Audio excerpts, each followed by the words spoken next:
Welcome back to the Chromperfect Beginner Training Series. In this video, we continue Section 4, Reporting and Deliverables.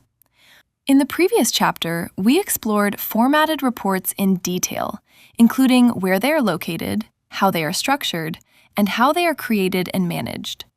We also established that format files can exist independently or be linked to a method to form part of an automated workflow.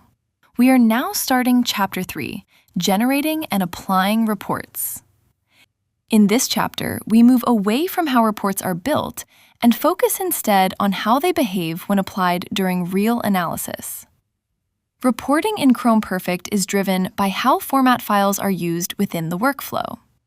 A format file can be applied manually at any time, allowing the user to generate a report from a processed chromatogram as required.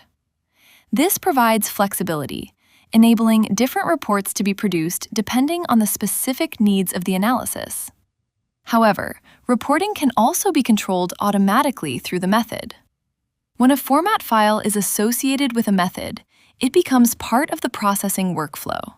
This means that when data is processed, either immediately after acquisition or during batch reprocessing, the report can be generated automatically without additional user input. This allows reporting to become a consistent and repeatable part of the analytical process.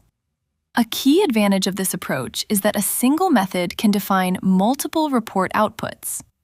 Each report is controlled by its own format file, and multiple format files can be associated with the same method. This allows different types of reports to be generated from the same dataset. For example, a detailed report may be used for internal analysis, while a simplified report may be generated for external communication. Both reports are based on the same process data, ensuring consistency in results while allowing flexibility in presentation.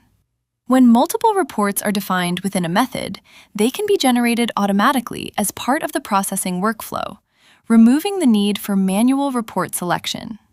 Reporting can also be applied across multiple datasets using batch reprocessing.